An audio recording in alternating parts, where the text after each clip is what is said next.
जय श्री कृष्णा, राधे राधे। श्री कुंज बिहारी श्री हरिदास, आपका स्वागत है हमारे YouTube चैनल राधे कृष्णा पर।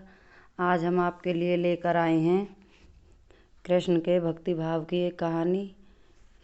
देखिए, हमें कान्हा जी की पूजा सच्चे प्रेम और भाव से करनी चाहिए, क्योंकि कान्हा जी की पूजा जो इंसान सच्चे प्रेम भाव से करता है तो उसकी कान्हा जी अवश्य सुनते हैं।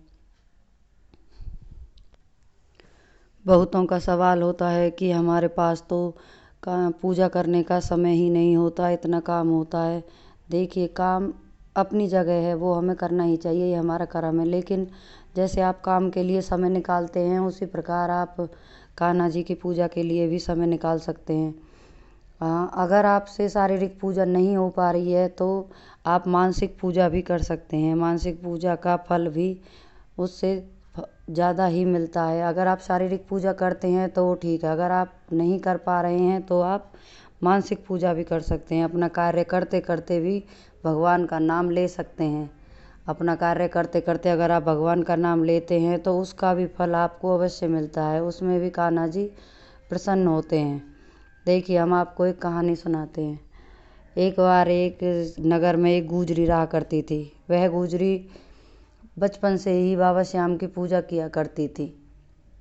जब वह जैसे जैसे धीरे धीरे बड़ी होने लगी तो उसने बाबा श्याम के हर साल फागुन मेले में वह पैदल पैदल जाने लगी। वह ऐसे ही उसका नित्य प्रतिदिन का दिन व्यतीत होने लगा। जब भी फागुन मेला आता वह बाबा श्याम के दरबार जरूर जाती। जैसे जैसे वह बड़ी होती गई तो बड़े होने के बाद उसके माता पिता ने उसकी शादी एक अच्छे घर में कर दी। शादी के बाद भी वह अपने पति के साथ फागुन मेले में जाने लगी। वह और उसका पति जैसे जैसे समय बीतता गया, वह हर साल फागुन मेले में दोनों पति पत्नी एक साथ जाते।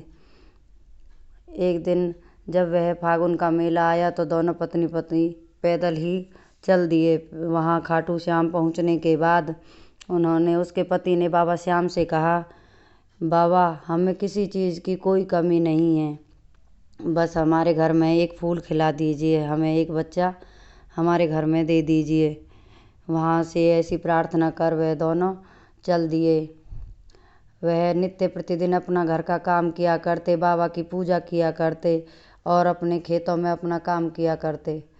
कुछ दिन बाद उस गुजरी के पति की तबीयत बहुत ख़राब हो गई और तबीयत खराब होने के बाद वह रोज़ भगवान से उसके लिए प्रार्थना करती कि भगवान मेरे पति को ठीक कर दीजिए।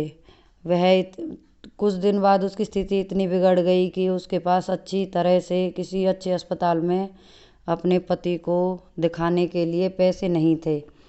तो वह बाबा से ही अरदास किया करती, हे भगवान, मेरे पति को ठीक कर दीजिए। ऐसे ही बहुत दिन निकल गए, लेकिन उसके पति का कोई आराम नहीं मिला। उसके पति की दिन प्रतिदिन तबीयत बिगड़ती ही चली गई। अब उसे क्या पता था कि भगवान ने उसके पति की आयु इतनी ही रखी थी। कुछ समय पश्चात उसके पति की मृत्यु हो गई और मृत्यु होने के बाद वह अकेली ही रहने लगी। अकेले रहते पर फिर भी उसने फागुन मेले में जाना नहीं छोड़ा। वह हर साल बाबा के दरबार अवश्य जाती थी। एक दिन जैसे ही वह फागुन मेले में जा रही थी तो रास्ते में किसी जंगल में उसे एक बच्चा दिखा। उसने बाबा का प्रसाद समझकर वह उसे अपने साथ घर ले आई। जैसे ही वह उसे घर ला रही थी, रास्ते में कुछ लोगों ने पूछा। जब वह गांव में आई तो कुछ लोगों ने पूछा, यह बच्चा किसका है? तो उसने कहा, मैं तो फागुन मेले में गई थी, रास्ते में मुझे यह बच्चा जंगल में अकेला मिल गया रोते हुए। तो उस गांव वालों ने कहा, बेचारी अकेली है, पति के बाद इसका कोई सहारा भी नहीं है, शायद बाबा ने इसे यह सहारा दे दिया है। उसके बाद वह उस बच्चे के साथ अपना समय व्यतीत करने लगी। धीरे धीरे वह बच्चा बड़ा होता गया और उसकी माँ बीमार हो गई। जैसे ही वह बच्चा 8-9 साल का हुआ तो उसकी माँ अधिक बीमार रहने पर लगी। अब उसके पास अपनी माँ को ज़्यादा दिखाने के लिए पैसे भी नहीं थे। एक दिन उसकी माँ जब फागुन का मेला आया तो खाट में पड़े पड़े रो रही थी उसने कहा, माँ तुम क्यों रो रही हो? माँ ने कहा, बेटा मैं इतनी बीमार हूँ कि मैं अपने बाबा के दर्शन के लिए भी नहीं जा सकती। बेटे ने कहा, माँ तू रो मत, जब मैं बड़ा हो जाऊँगा तो तुम्हारा अच्छे से किसी शहर में जाके इलाज कराऊँगा और फिर तुम्हें बाबा श्याम के दर्शन के लिए ले जाऊँगा। देखते देखते वह बच्चा बड़ा हो गया। जब वह हो गया 15-16 साल में, तो उसने फिर फागुन का मेला आया तो उसने कहा, माँ चल मैं तुझे फागुन के मेले में ले चलता हूँ। बेटे मुझसे तो चला भी नहीं जाता, मैं कैसे जाऊँगी? तब बेटे ने कहा, माँ तू चिंता मत कर, मैं तुझे अपनी पीठ पर बिठाकर मेले में ले जाऊँगा। बेटा बाबा का दरबार तो बहुत दूर है, तू पीठ पर मुझे कैसे ले जाएगा? पर फिर भी बच्चे ने जिद की, नहीं माँ मैं ले जाऊँगा। और वह अपनी माँ को पीठ पर बिठाकर वहाँ से घर से चल दिया। वह रास्ते में जब थक जाता तो कुछ देर विश्राम करता, फिर अपनी माँ को लेके चलता। फिर वह उसकी माँ करने लगी, बस मन ही मन, भगवान कुछ तो सहायता करो, मेरा बच्चा हार जाएगा। और फिर उन्हें रास्ते में एक बैलगाड़ी दिखी। बैलगाड़ी वाले ने कहा, बेटा कहाँ जा रहे हो? मैं बाबा के दर्शन के लिए अपनी माँ को ले जा रहा हूँ। उसने कहा, ये तो श्रवण कुमार जैसी बात हो गई, इस कलयुग में भी श्रवण कुमार जैसा बेटा है। तब उसने कहा, नहीं मैं अपनी माँ को दर्शन के लिए ले जा रहा हूँ, बेटे तुम मेरी बैलगाड़ी में बैठ जाओ, मैं भी उधर ही जा रहा हूँ। उसने कहा, नहीं नहीं मैं अपनी माँ को पैदल ही ले जाऊँगा। उसने कहा, यह अनजाने के साथ कैसे बैठ जाऊँ? फिर उसकी माँ ने कहा, नहीं बेटा चलो हम बैठ जाते हैं।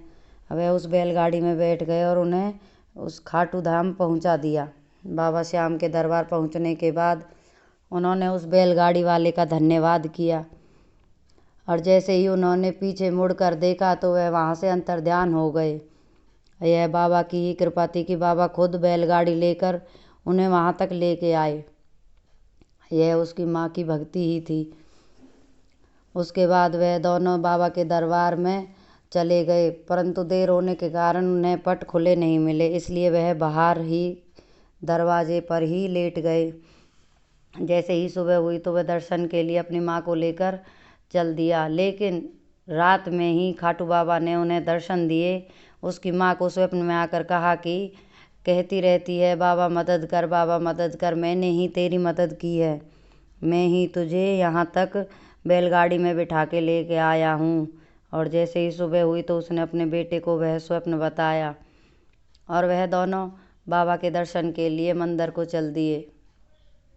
बाबा के दर्शन कर जैसे ही वह वापस लौट रहे थे तो निकलते निकलते ही उसकी माँ को ऐसा चक्कर आया कि वह वहीं पर गिर पड़ी। बेटे ने कहा, माँ माँ तुम्हें क्या हुआ? माँ ने कहा, पता नहीं। वह ऐसे करते करते वहीं पर उसने अपनी आंखें बंद कर ली।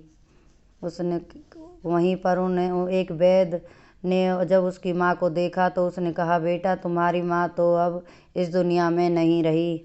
वह बच्चा रोने लगा और उसने कहा, मेरे पास तो पैसे भी नहीं हैं, कुछ भी नहीं है कि मैं अपनी माँ का अंतिम संस्कार तो कर सकूं।